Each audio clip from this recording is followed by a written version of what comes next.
Assalamualaikum warahmatullahi wabarakatuh. Halo, perkenalkan nama saya Devi Ananda Yunitasari, NIM 2005121470, kelas 2020B, Program Studi Sistem Informasi Universitas Negeri Surabaya. Di sini saya akan menjelaskan mengenai salah satu algoritma penjadwalan, yaitu FIFO atau First In First Out atau FCFS atau First Come First Server. First In First Out atau pertama masuk, pertama keluar, sebuah abstraksi yang berhubungan dengan cara mengatur memanipulasi data relatif terhadap waktu dan prioritas. Ungkapan ini menggambarkan prinsip teknik pengolahan antrean atau melayani permintaan yang saling bertentangan dengan proses pemesanan berdasarkan perilaku First Come First Served atau FCFS, di mana orang-orang meninggalkan antrian dalam urutan mereka tiba atau menunggu giliran satu di sebuah sinyal kontrol lalu lintas. Penjadwalan FIFO merupakan penjadwalan tidak berprioritas. Penjadwalan paling sederhana, yaitu proses-proses diberi jatah waktu pemrosesan berdasarkan waktu kedatangan. Begitu proses mendapat jatah waktu pemrosesan, proses dijalankan sampai selesai. Penilaian penjadwalan FIFO berdasarkan kriteria optimis, adil. Adil dalam arti resmi, proses yang datang duluan akan dilayani lebih dahulu. Tapi dinyatakan tidak adil karena job-job yang perlu waktu lama membuat job-job pendek menunggu. Job-job yang tidak penting dapat membuat job-job penting menunggu lama. Efisiensi sangat efisien. Waktu tanggap sangat jelek, tidak cocok untuk sistem interaktif, apalagi untuk sistem waktu nyata. Turnaround time tidak bagus. Throughput tidak bagus. FIFO jarang digunakan secara mandiri, tetapi dikombinasikan dengan skema lain. Misalnya, keputusan berdasarkan prioritas proses untuk proses-proses berprioritas sama diputuskan berdasarkan FIFO. Penjadwalan ini baik untuk sistem batch yang sangat jarang berinteraksi dengan pemakai, contoh aplikasi analisis numerik, maupun pembuatan tabel. Selanjutnya kita akan membahas mengenai contoh hitungan dengan angka, tabel, dan Gantt chart. Contoh soal, jika diketahui 5 macam antrian proses yaitu A, B, C, D, E dengan waktu kedatangan semuanya adalah 0 dan prosesor sedang tidak aktif atau PP sama dengan 0, lama proses berturut-turut antara 5, 2, 6, 8, dan 3, maka hitunglah rata-rata waktu tunggu. Jika kita buat tabel, maka hasilnya akan seperti ini. Nama proses yaitu A, waktu tiba adalah 0, lama eksekusi adalah 5. Proses B, waktu tiba 0, lama eksekusi adalah 2. Proses C, waktu tiba 0, lama eksekusi 6. Proses D, waktu tiba 0, lama eksekusi 8. Dan terakhir, proses I, waktu tiba 0, lama eksekusi adalah 3. Lalu kita akan menghitung TA atau waktu tunggu di setiap proses. Proses A memiliki waktu tiba 0, lama eksekusinya adalah 5, mulai eksekusi di angka 0. Angka 0 ini diperoleh karena proses A merupakan proses awal, sehingga dimulai dari angka 0, kemudian selesai eksekusi di angka 5, yang diperoleh dari lama eksekusi proses A yaitu 5, ditambah dengan mulai eksekusi yaitu 0, sehingga menghasilkan angka 5. Kemudian waktu tunggu proses A yaitu di angka 5, yang diperoleh dari selesai eksekusi proses A yaitu 5 dikurangi dengan waktu tiba proses A yaitu 0. Kemudian menghasilkan waktu tunggu proses A yaitu di angka 5. Selanjutnya di proses B memiliki waktu tiba 0, lama eksekusinya adalah 2, mulai eksekusi di angka 5. Angka 5 ini diperoleh dari selesai eksekusi di proses sebelumnya, yaitu proses A yang selesai eksekusi di angka 5, sehingga mulai eksekusi pada proses selanjutnya yaitu proses B juga di angka 5. Selesai eksekusi di proses B yaitu di angka 7, diperoleh dari lama eksekusi yaitu 2 ditambah dengan mulai eksekusi yaitu 5 sehingga menghasilkan angka 7. TA proses B diperoleh dari selesai eksekusi yaitu angka 7 dikurangi dengan waktu tiba 0 sehingga menghasilkan waktu tunggu yaitu 7. Kemudian proses C memiliki waktu tiba 0, lama eksekusinya adalah 6, mulai eksekusinya di angka 7 yang diperoleh dari selesai eksekusi proses sebelumnya, yaitu proses B yang memiliki selesai eksekusi di angka 7 sehingga menjadikan proses C memulai eksekusi di angka 7 dan selesai eksekusi di angka 13 yang diperoleh dari lama eksekusi yaitu 6 ditambah dengan mulai eksekusi 7 menghasilkan angka 13. Kemudian waktu tunggu proses C yaitu di angka 13 yang diperoleh dari selesai eksekusi proses C yaitu 13 dikurangi dengan waktu tiba proses C yaitu 0 menghasilkan waktu tunggu 13. Kemudian nama proses D, waktu tibanya ada di angka 0, kemudian lama eksekusinya di angka 8, dan mulai eksekusi di angka 13 yang diperoleh dari selesai eksekusi di proses sebelumnya, yaitu proses C yang memiliki selesai eksekusi di angka 13 dan menjadi mulai eksekusi di proses D. Dan proses D memiliki selesai eksekusi di angka 21 yang diperoleh dari lama eksekusi proses D yaitu 8 ditambah dengan mulai eksekusi proses D yaitu 13 menghasilkan selesai eksekusi di angka 21 dan memiliki waktu tunggu di angka 21 yang diperoleh dari selesai eksekusi proses D di angka 21 dikurangi dengan waktu tiba proses D yaitu di angka 0 menghasilkan waktu tunggu di angka 21. Kemudian proses terakhir yaitu proses I memiliki waktu tiba 0, lama eksekusinya adalah 3 dan mulai eksekusinya adalah 21 yang diperoleh dari selesai eksekusi proses sebelumnya yaitu proses D yang selesai dieksekusi pada angka 21 dan menjadi mulai eksekusi di proses I atau proses selanjutnya yaitu di angka 21. Kemudian selesai eksekusi di angka 24 yang diperoleh dari lama eksekusi proses E yaitu 3 ditambah dengan mulai eksekusi proses E yaitu di angka 21 menghasilkan selesai eksekusi di angka 24. Kemudian waktu tunggu atau TA dari proses I ini didapatkan dari selesai eksekusi di angka 24 dikurangi dengan waktu tiba proses E yaitu 0 sehingga menghasilkan waktu tunggu proses E sebesar di angka 24. Kemudian untuk menghitung rata-rata waktu tunggu, kita jumlahkan terlebih dahulu waktu tunggu dari masing-masing proses.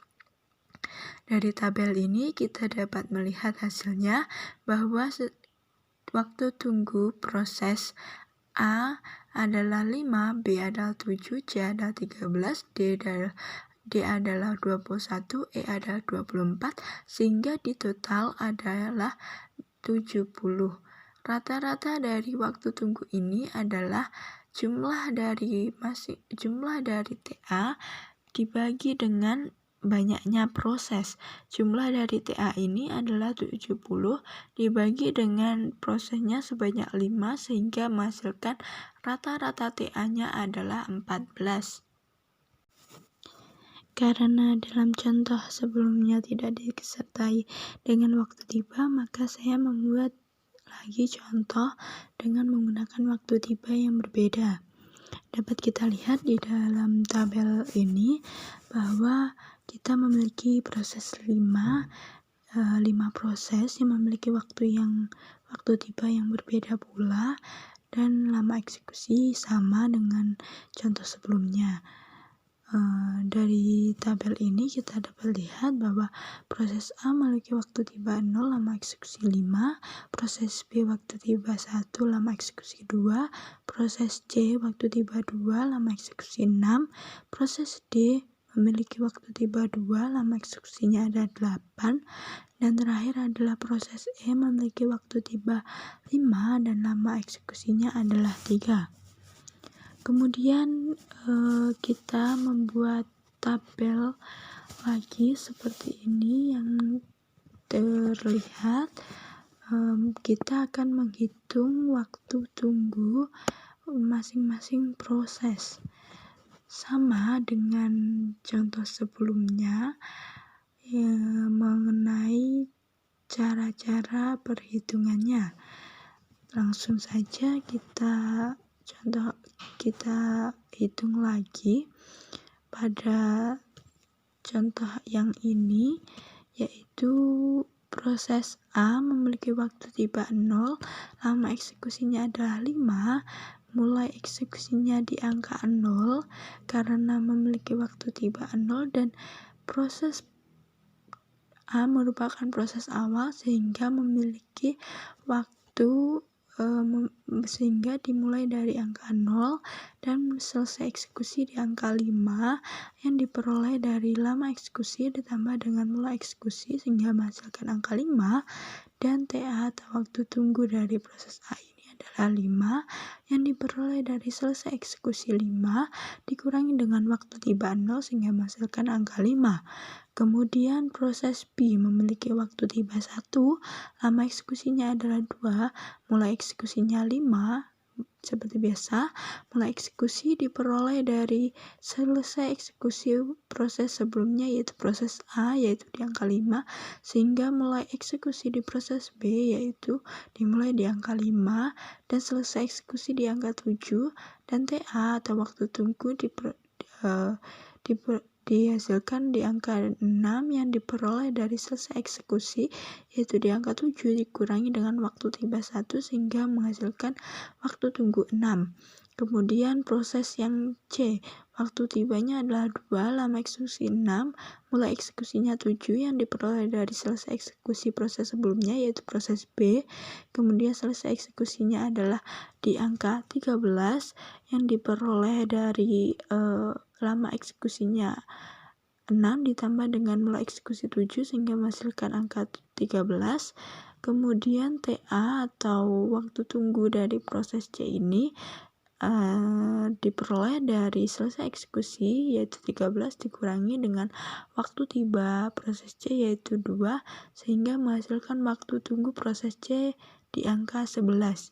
Kemudian proses D memiliki waktu tiba 2, lama eksekusinya adalah 8 dan mulai eksekusinya 13 yang diperoleh dari selesai eksekusi proses sebelumnya yaitu proses C, kemudian selesai eksekusi di angka 21 dan TA atau waktu tunggunya di angka 19 yang diperoleh dari selesai eksekusi 21 dikurangi dengan waktu tiba 2 sehingga menghasilkan angka 19.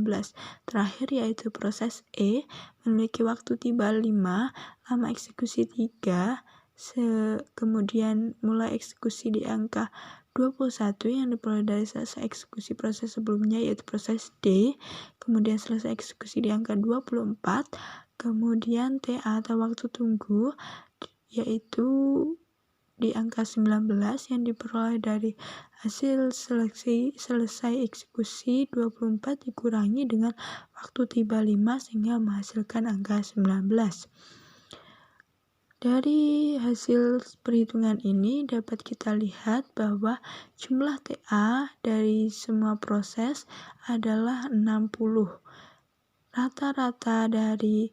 Rata-rata TA atau waktu tunggu ini yaitu 60 dibagi dengan 5 menghasilkan angka 12. Sehingga rata-rata TA atau waktu tunggu ini adalah 12.